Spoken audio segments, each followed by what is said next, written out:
we do open markets to American goods, and that's important. I want to open our markets around the world. I mean, 1 out of 4 acres is planted to sell crops to people outside this country. So we don't want to put up walls around America, because that'll make us much poorer as a nation. Calculated, we get about $9,000 a year per family more by virtue of having trade with other nations around the world. So we want to keep our trade up, but we want to make sure that these agreements work for us, not just for them. And with regards to China in particular, you know, they've pegged their currency to ours in such a way that all their products are discounted a lot. Well, that doesn't make sense. And I know that Secretary Paulson's trying to change that piece by piece. That's something we got to keep fighting to do. We also have to make sure that the things that we sell, we get paid for. What I mean by that is that America increasingly sells technology, innovation, things like patents and software and designs.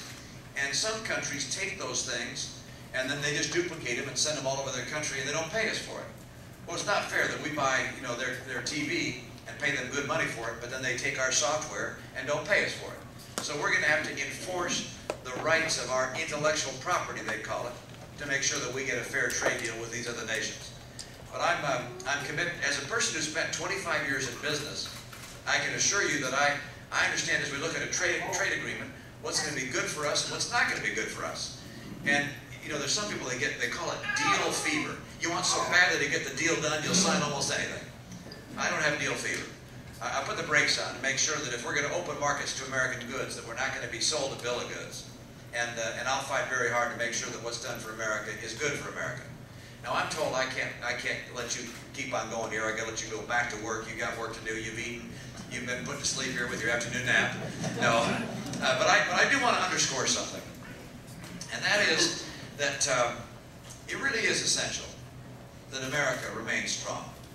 It really is essential that the policies that some people would adopt, which would weaken our military, or that would weaken our economy, or would weaken our American families, that those policies are never adopted in this country. It's essential, in my view, that we strengthen America. And the thought was brought home to me powerfully when the former Prime Minister of Israel was in Boston. His name is Shimon Peres. He was there, and he was in an apartment. Someone asked him, Mr. Peres, what do you think about the war in Iraq? And he said, before I respond to that, I have to put it in context. He said, in the history of the world, America is unique. America is unique. He said, in the history of the world, whenever there's been war, the nation that wins takes land from the nation that loses, because land has been the source of value on this planet from the beginning. And he said, one nation in history, this last century, laid down hundreds of thousands of lives and took no land. No land from Germany, no land from Japan, no land from Korea. America.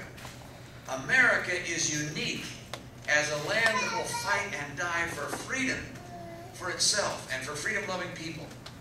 And Colin Powell said in his book, the only land America took was enough land to bury our dead. This is a unique nation.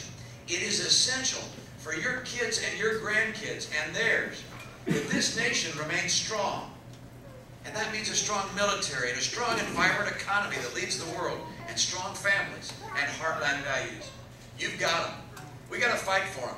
I need you to fill out that little card, by the way. Is it yellow? Is that it? Fill that thing out. I need you to come to the caucuses and vote 5 or 10 times. And just kidding. I need you to come to the caucuses. I need you to get your friends to come, because change is going to begin right here in Iowa. You're the first in the nation. It's going to begin right here, and it's going to begin in our party.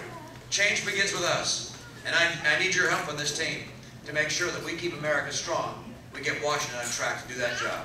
Thank you so much. Have a great day.